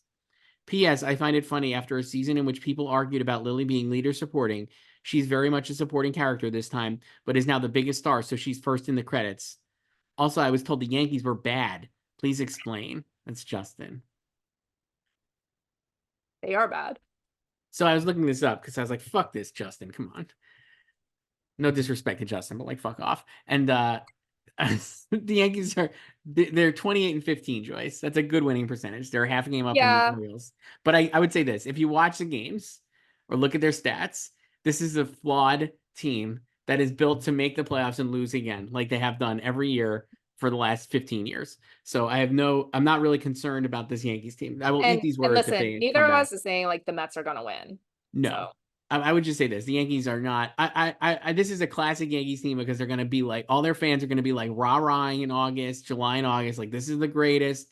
We can't beat the Yankees 96 all over again. And then we're going to get to September and October, and it's like, oh, the pitching is all dead, and the lineup stinks except for like Juan Soto, and they're going to lose in the first round or second round of playoffs. yeah, I go through this like almost annually with one of my friends who is a diehard Yankees fan. She's also from New Jersey. Hmm. So Can't all be mistake. perfect, Joyce. Yeah. So yeah, I go through this every year. I'm like they're not gonna win. Like It's just not. we've They're been not through even. this. This is a side Justin, this is a sidetrack, but I'm like, they don't want to win. They're built to make you buy tickets and merchandise and get the fans excited, and then they lose. That's all they care about. Anyway, Under the Bridge, Joyce. What episode is it this week? Oh my gosh, I I haven't. think it's the finale coming up. No, I don't think it's the finale. I Let me think I see. think that the finale is the 29th, so this must be 6th today because it airs Wednesdays. So I think Episode today. 6 was today. Yes. Okay, which one was that? I don't Uh, Um, oh, it they've opens been with a arrested already, flashback. right? It They've been opens with a arrested. flashback to when Gabe dies.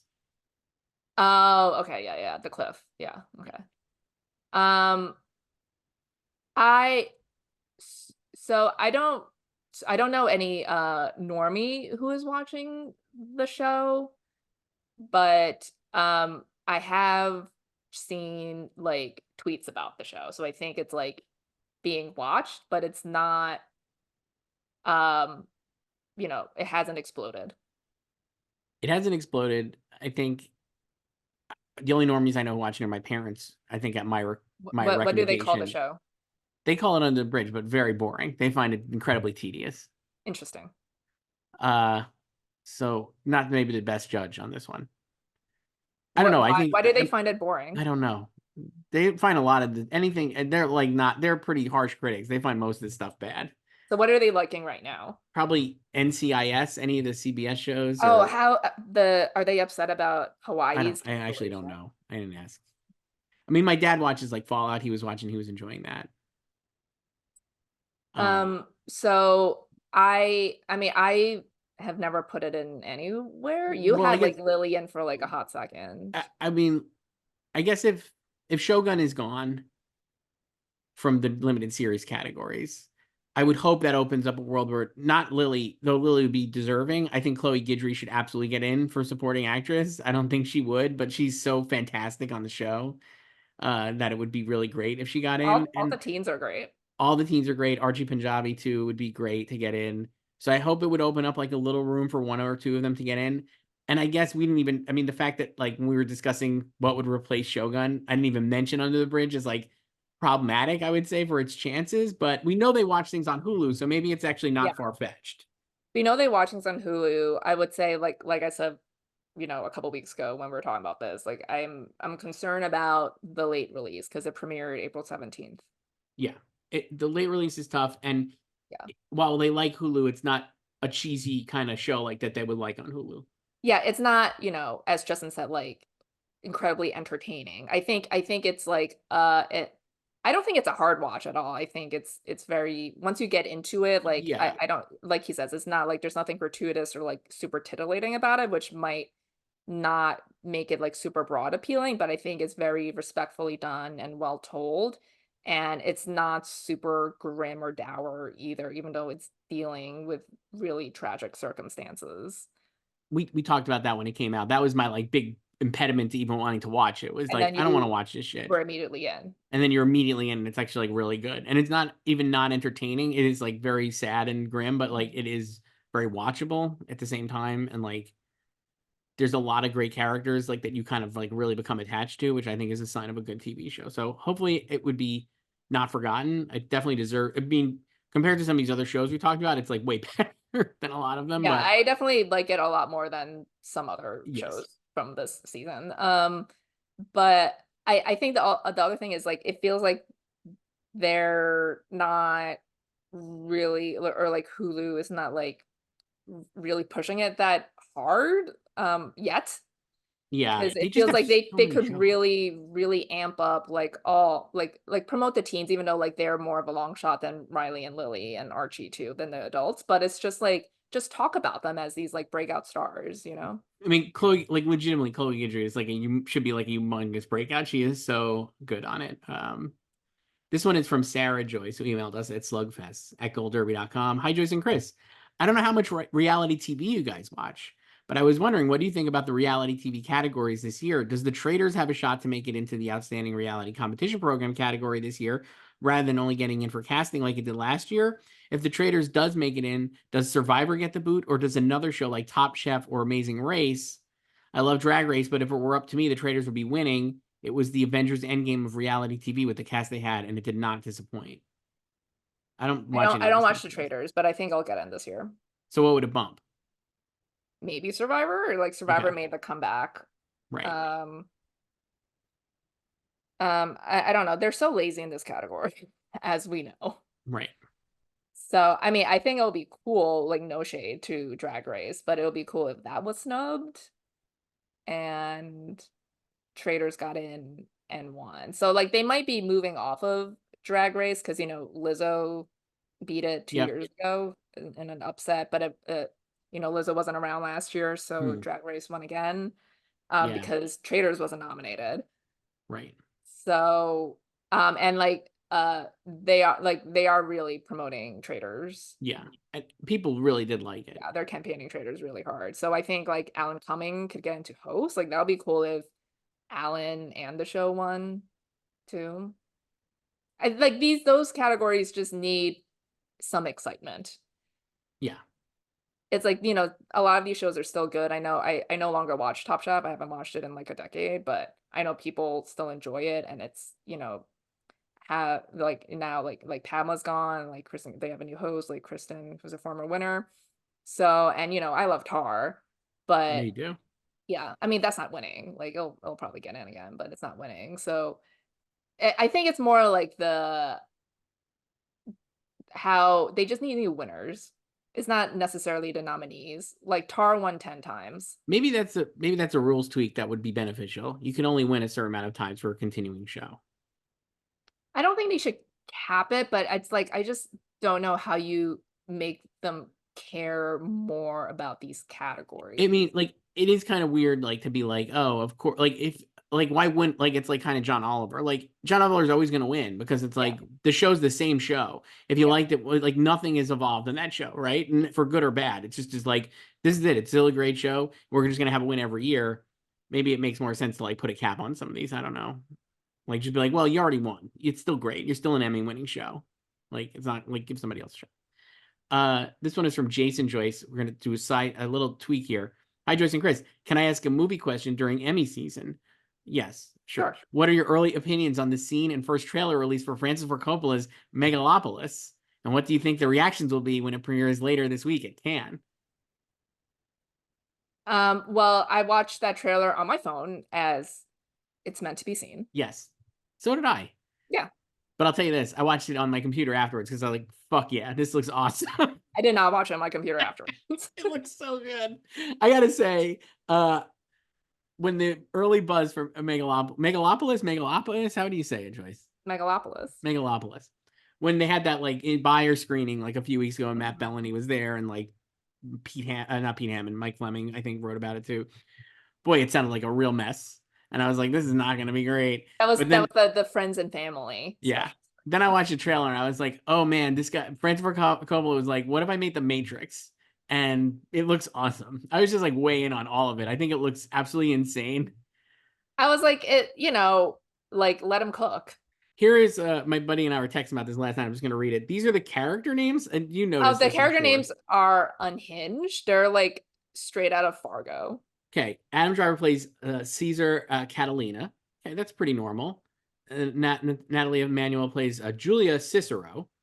Giancarlo Esposito plays Frank Cicero. So far, so good, right? These all feel like pretty normal. Aubrey Plaza plays Wow Platinum, a journalist. Perfect. No notes. Shia LaBeouf, who seemingly is like the third lead based on the trailer and has a humongous part, is Claudio Pulcher.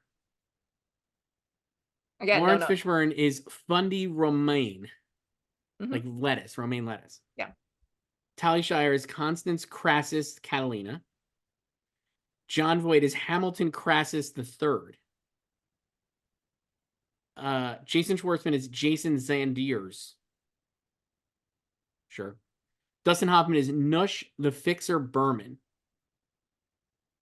Grace Vanderwall is in this movie. Just what is more hilarious, the names or the cast of assembled actors? I would say the names because there are some people in here that you're like, it makes sense. They're in this. Grace Vanderwall is Vesta Sweetwater. Yeah. And then Catherine Hunter is Teresa Cicero. Cannot wait. I can't wait to see the Cannes reactions. I'm so excited for this movie now. And I mean, like, you know, like not even about like Oscars or anything. I'm like, this will, I feel like it'll have a long life regardless of what happens. There was a report in The Guardian about like the set. It sounded a little unhinged. Oh, yeah. Where Francis was like goosing extras to get them excited for a scene at Studio 54. But then they were like, nobody complained. Okay, just putting that aside for a second. The other things that made me laugh is he was just smoking pot the entire time, according to like sources. Again, things that were denied. And then this one made me laugh that he did everything practically, and he was trying. There's a scene where they're trying to merge something with Adam Driver's face, and they were doing it with like mirrors and reflections, and it took him the whole day to set it up. And the unnamed source was like, I mean, that's so stupid. Why would you do that? And I'm like, that's so stupid. Why not do that? That's awesome. I was like, this sounds great. Like, do practical effects in this crazy thing. Sounds awesome. Christopher Nolan would. So Christopher Nolan absolutely would. We've seen that in the stuff in Oppenheimer, like the circles. Yeah, I think it's like, you know, just because you can doesn't mean you should. Like, just because you can do it in post and visual effects, right? And you know, the guy sold his wineries to make this. Let him make it however he wants. He's funding this. Like, let him do whatever he wants. So with respect, obviously, to the extras and anybody who was upset by him, I'm sure they were valid, but we'll see. I can't wait to see the reactions to the movie. Our old friend David L is back, Joyce. How long is it? It's not short. Hi, Joyce and Chris. It's David L. How's it hanging? I've got quite a few questions this week, so Chris, please don't rush through or edit. I really appreciate you taking the time to read my emails every week. This is like a thread. What would happen if you did edit, which you I don't had want to know. before? I don't want to know.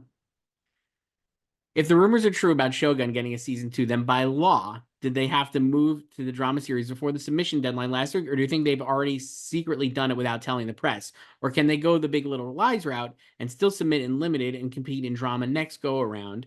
Do you think there will be a season 2? Or do you think the deal with Hiroyuki Sanada signed with FX is only for a potential spin-off series? Kind of talked about this, but is there any actually law? And they can do whatever they want, basically, right? I'm assuming like they probably just submit it in drama. Right.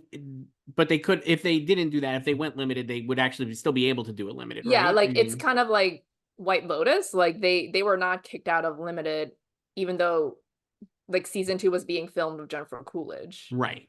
Because the first season you could still do limited because maybe it was. And then they also, the thing was is like they never officially confirmed her participation. Like it was her casting was always also just always like sources, right? Right. Yeah. So And with like Big Little Lies, like the season 2 wasn't confirmed until December 2017, which was after the Emmys in September. And that was when it was PGA, right? That moved it to drama. They're like, get out of here. You can't be unlimited. right. So, yeah, so I think it's like they could they might have also just submitted in limited and they could just like wait to announce the renewal.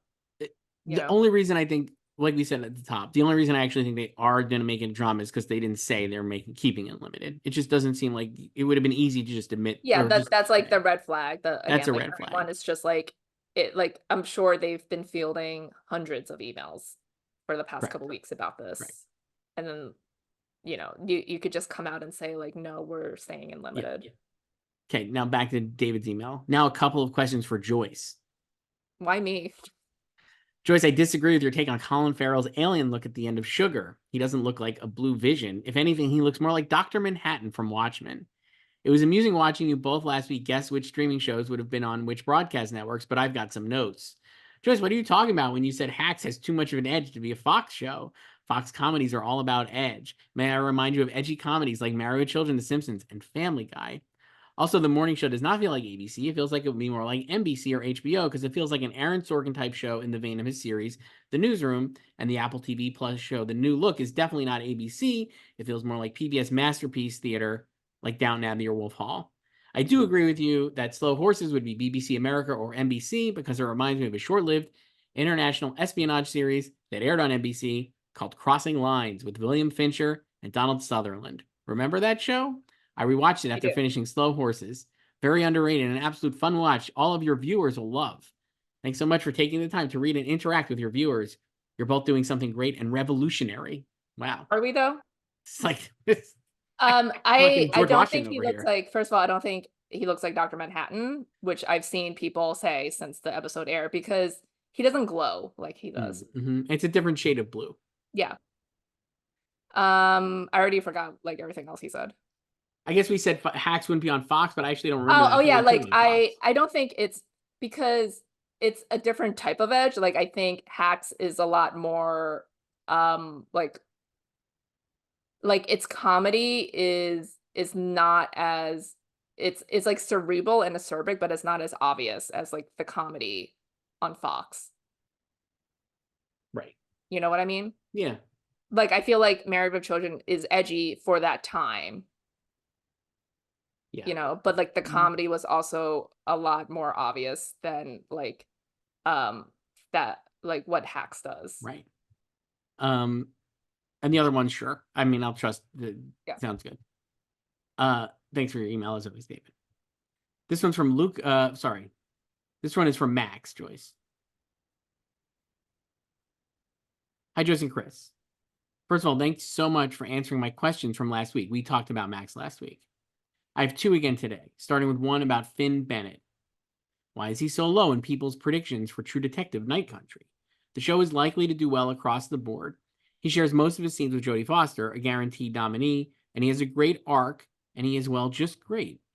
My other question is about Jennifer Jason Leigh. I'm a bit baffled of how high she is in people's predictions, considering she, while good, doesn't really have a showy role on Fargo, and we don't even know whether this show is going to be able to make a big comeback. In my opinion, Jessica Gunning, Callie Reese, and Aja Naomi King should all be ahead of her in people's predictions. What do you think? I hope you have a nice week. That's from Max. Where is Finn in the odds? So let's take a look.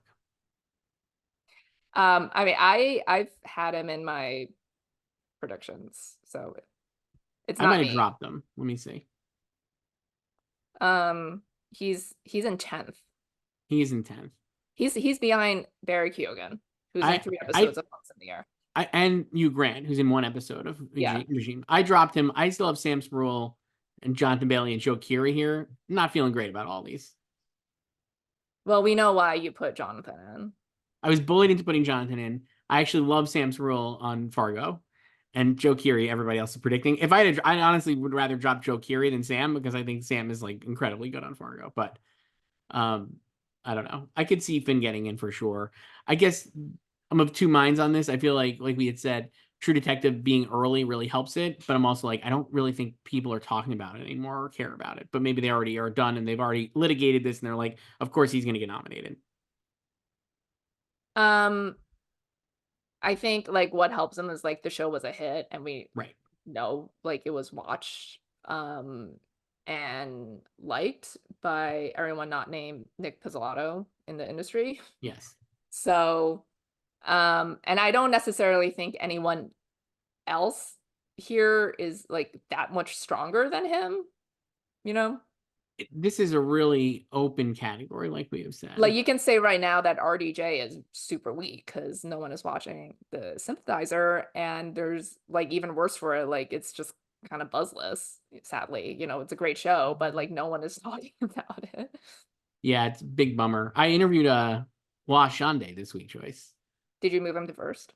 Not yet. Great interview. Check that out. It was good. He was nice. What was But the other yeah, question like Max asked? the next question. Oh, JJL. Jennifer Jason Leigh. I got an answer for this one, Joyce. People don't update their predictions. So I think that's why she's still so high. Yes, it's that, and also I think you know, she is one of the bigger names here. So I think people think like that is like an an automatic guarantee for a nomination/win.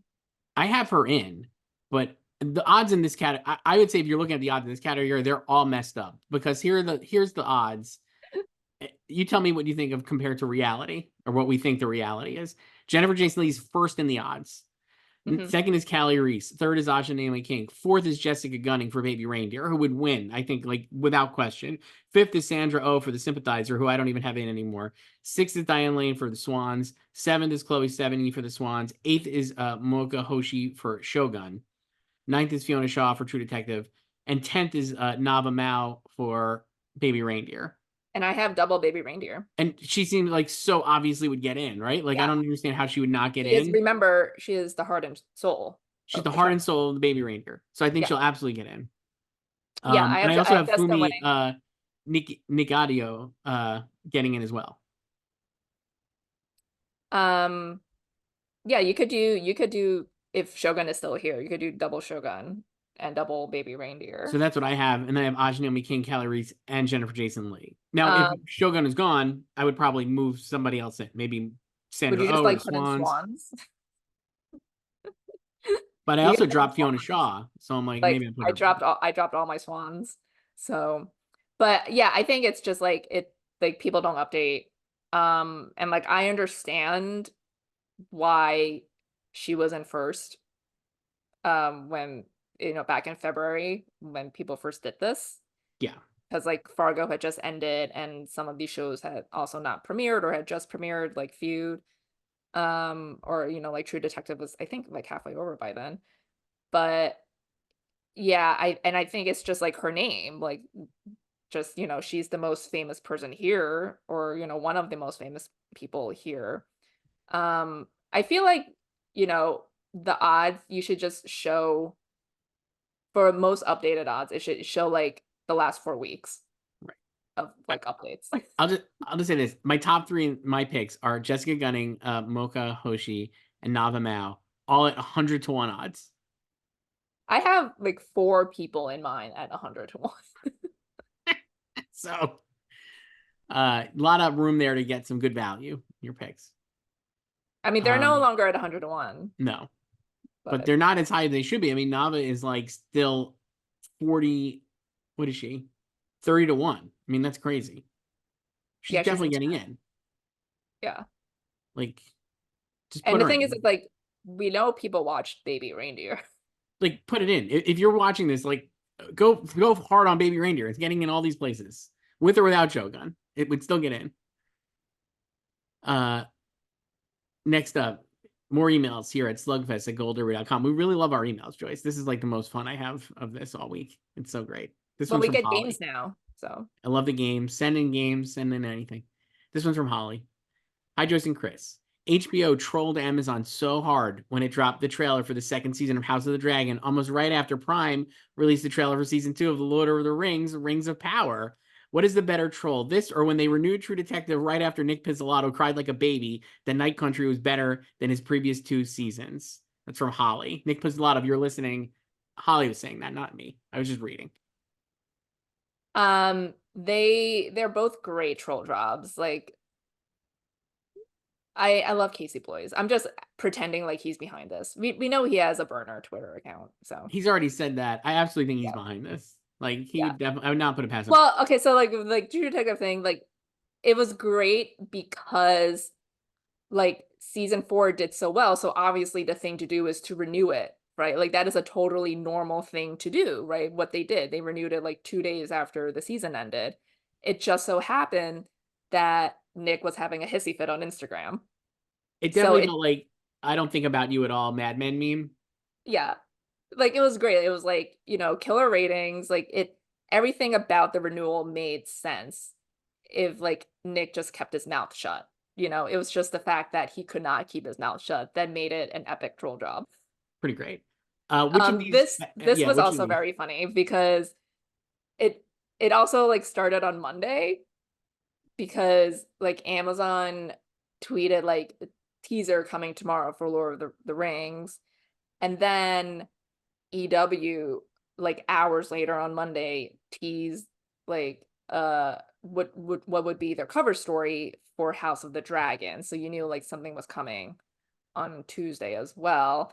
And now, more behind the scenes stuff, like those cover stories are planned like months, weeks in advance, right? So it was like all that shit was set. They obviously already cut a teaser for that show, so they had planned it, but it's like they could have just assumed like upfront dates are set too, because Amazon announced, or they dropped the trailer because they were doing upfronts yesterday. Right. So they could have planned that like weeks ago, because it's like we like Amazon will probably do something for Lord of the Rings at upfronts on May 14th. So we should like target. And the Warner Brothers one, yeah, because the Warner yeah. Brothers upfront is not till next week, I believe. So right? It's just like, and then so it's like and it makes sense too for a promo for House of the Dragon, because like the show is coming back in a month. Right. So it's like, mid-May, here's the cover and here's the teaser. I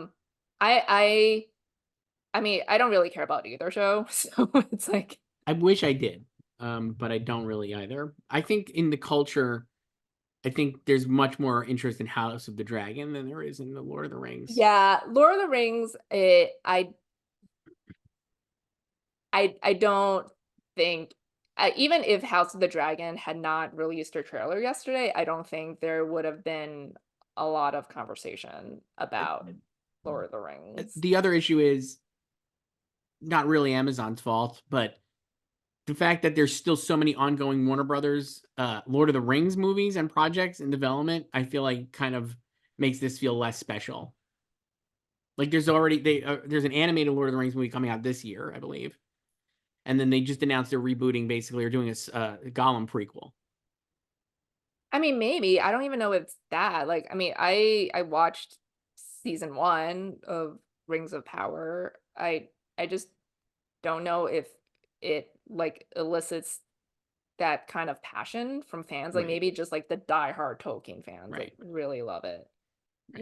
So, but yeah, definitely more excitement for House of the Dragon. Next email, Joyce, you remember last week we had one from Judgmental TV Fan. This is our Love, wading into our love Judgmental TV Fan. Matt Bellany Puck newsletters type anonymous emails. Well, they're back again, Joyce. Another email from I can't wait. Judgmental TV Fan. Hi, Joyce and Chris. Piggybacking off my question last week about Oscar pundits trying to edge into the TV space, do we really need the Gotham TV Awards? I know in the past they've had a few awards focused on television, and it's not even that I think all the nominations for the inaugural ceremony are bad. Tobias Menzies was great in Manhunt, but there is no such thing as indie TV. I seriously question some of the nominating committees featuring film journalists. Even though there are several TV journalists and critics involved, it feels like this is a TV award show with a film Twitter list of nominees. It's from Judgmental TV Fan. Joyce, we didn't even talk about this. The Gotham TV Awards inaugurating this year, Tuesday, June 4th. Yeah, they announced their nominations yesterday. I went to the Gotham Awards this year. It was really fun. If I get invited again, you know what I'll say? I love the Gotham TV Awards. Well, you went there in November for the film. Sure, that's what I mean. Yeah. If I get invited again, would love to go. And it's a great event. So but for now, let's talk about this as existing. Why is like these Well, nominees? they announced that they were creating the TV ceremony last month, I think. Yes. And I was just like, LOL. Because there were TV winners at the Gotham Awards. They had, yeah, they've had TV categories for a while now, but and they're like breakthrough series or whatever, and they've started adding like acting categories too for TV. So now they're just doing a TV spinoff. And I'm like, not really necessary because like there's not really like independent TV, like Judgmental TV Fan says. And also, look, if you look at these nominees, like, how is Three Body Problem indie? How is Fallout indie? Not sure what it means. Independent is a word that has now mean nothing. Like so many other nothing. words. It's just so like there's like no criteria for this. Clearly, it's just like they're nominating shows they've seen and liked. So here's some of the nominee choices. We could read them quick. Breakthrough Comedy Series, Bodkin, Colin from Accounts, Gen V. How is Gen V a spinoff of The Boys made by Amazon?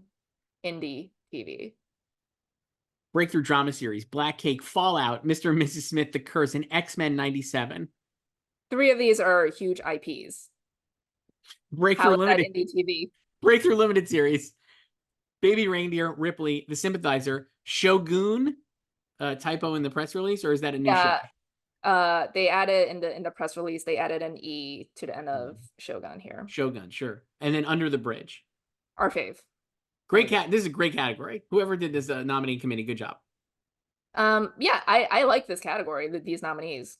Breakthrough Nonfiction Series, I'll just read these quick. Black Twitter, A People's History, Jared Carmichael, Reality Show, Life on Our Planet, Murder in Boston, Roots, Rampage, and Reckoning, and Stack, Soulville, USA. Outstanding Performance in a Comedy Series. These are gender-neutral categories. Robin Cara for Bodkin. Siobhan Cohen for Bodkin. Big Bodkin fans. This is like the biggest Bodkin fans in the world here at the. Who was in that committee? Or those? I think Will Forte maybe was leading this one. Are they doing? Did they do comedy? Like all the comedy categories that? I'll look. We can look at the end. Harriet Dyer for Colin from Accounts. Kayla Scolodario for The Gentleman. Jad Sinclair for Gen V, and Kristen Wiig for Palm Royale. Your fave. Outstanding Performance in a Drama Series. Nathan Fielder for The Curse, Walton Goggins for Fallout, Mia Isaac for Black Cake, Emma Stone for The Curse, and Zine Sang for Three Body Problem. Sure. Outstanding Performance in a Limited Series. Richard Gadd for Baby Reindeer, Lily Gladstone for Under the Bridge, Ambika Mod for One Day, Tobias Menzies for Manhunt, Andrea Riseborough for The Regime, Hiroyuki Sanada for Shōgun, Anna Sawai for Shōgun, Andrew Scott for Ripley, Wash Shande for Sympathizer, and Ji Young Yu for Expats. The nominating committee. So what were we asking for here? Is the same one for the comedy categories because of Bodkin. Nominating committee for Breakthrough Comedy Series, Outstanding Performance in a Comedy Series. Yes, same. Yeah, I love how there's like 12 people in like limited performance. Strange, like and then like what are the rules here? I don't even know. Like I'm gonna look at the press release at the top. In a historic moment for the Gothams, we are thrilled to recognize an extraordinary collection of TV series and brilliant creators responsible for bringing them to the screen, said Jeffrey Sharp, the Gotham's executive director. As an organization dedicated to celebrating and nurturing independent media, we know the inaugural Gotham TV Awards will honor many truly deserving creatives while widening our reach and expanding our impact. We're enormously proud to celebrate remarkable talent represented in today's nominations. I Sure. mean, like, but still, like, what is like the indie spirit here? And the Independent Spirit Awards also have TV categories now too. The Gotham Uh, TV Awards are the first major award show award season honoring outstanding, groundbreaking voices in storytelling. This is their boilerplate.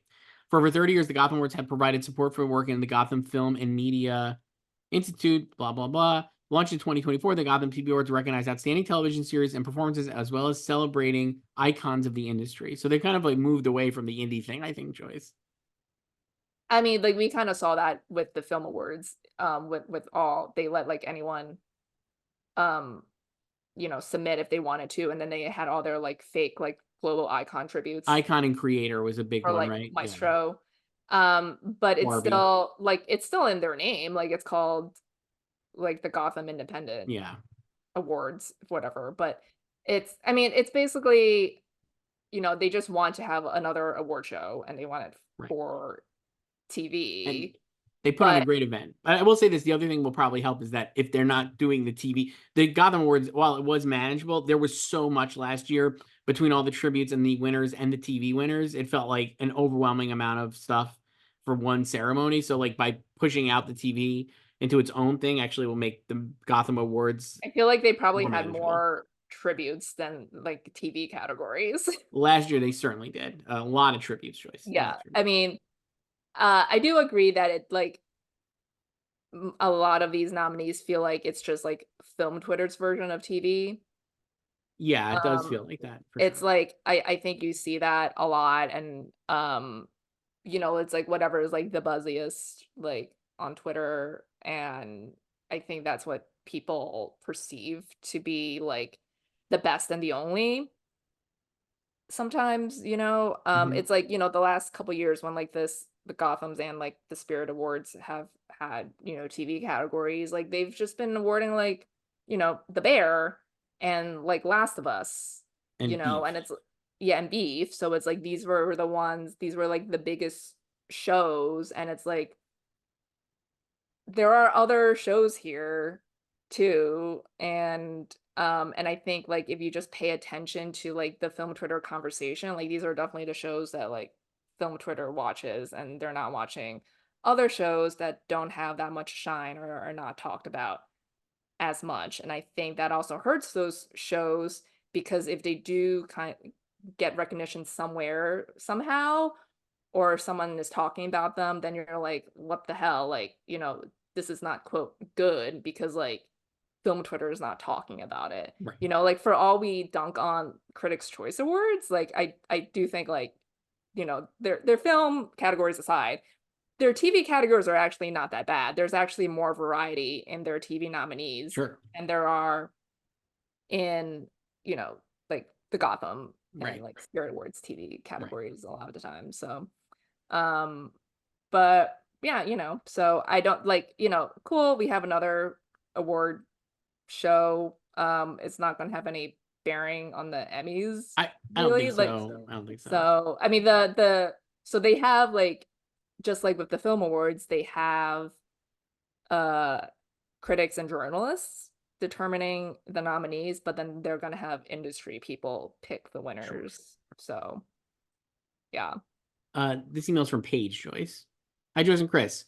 With the news that Only Murders in the Building season 4 won't premiere until right after the second round of Emmy voting closes, is this a sign that they've totally given up and accepted they're never going to win? It's one of the two comedies, the other being Hacks, that I think are genuinely great. It's such a bummer that they will seemingly never be formally recognized for it, with the exception of Nathan winning and Guest, obviously. That's from Paige. Joyce, yesterday news broke Only Murders season 4 coming August 27th to Hulu. And phase 2 voting ends August 26th. So I had two minds of this because I immediately clocked that date when it came out. And I was like, well, good luck. I'm like, I feel more and more confident about this. I'm no bearing on like this, but I'm like, Paul Rudd is not, I don't think Paul Rudd's getting nominated for season 3. I know it doesn't like, but I'm just like, this is, I just feel like it's out of sight, out of mind completely. So I was like, okay, Okay, but completely different seasons, but okay. different season. But I'm just saying, like, worrying about this Emmy cycle. But I was like, for next Emmy cycle, I actually think, do you think that this will help it because it'll still be air? Like, they're not doing it. It's a weekly drop for Only Murders. So that means this season would probably go into what, October? Yeah, like they premiered what not the season one was it premiered August 31st, so it'd just be like season one. So that ended October 19th.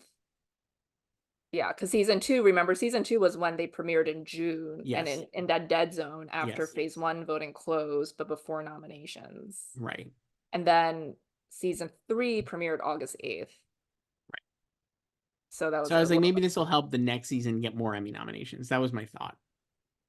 I don't really think so. I mean, like I agree with Paige. Like I don't think it's ever gonna win the big one. You know, I No. think unfortunately it's just gonna be like a bridesmaid, nominee. And I don't even know if it can win like anything above the line. I just like there's always like something there that they like more, or they're obsessed with more. Like I was saying last year, like with the strikes and everything, because we had season three airing in August last year, like maybe it could actually win stuff in the winter with things being absent, and that didn't happen. Yeah. Are you It was still just like feeling there all the time still. are you feeling confident in like its nominations this year for season 3? I mean, like series like Steve and Marty. I still have Selena who can go either way. And I've Meryl, but so not Paul. no, I've never had Paul. No.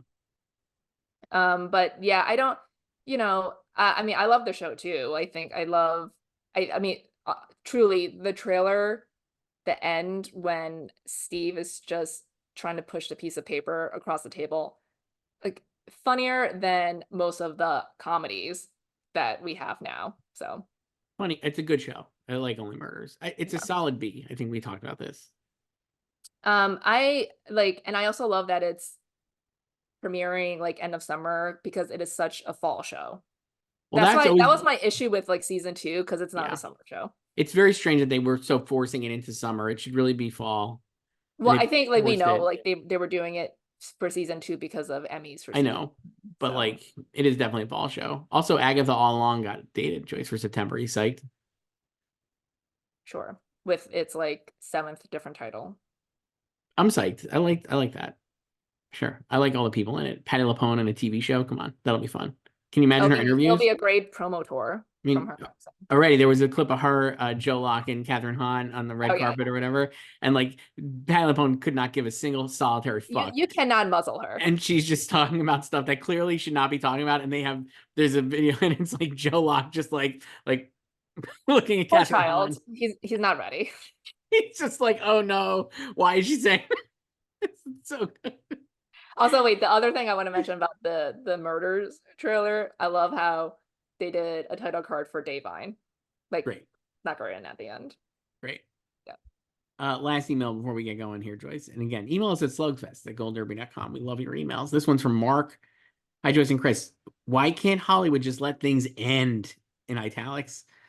I understand the money of it all, but with all the developments placed for FX to renew Shogun for season 2, I find it incredibly frustrating that this is the new normal, especially since half the characters in Shogun are dead. It's from Mark. We did kind of touch on this, but Yeah. I would prefer to see things end. Yeah.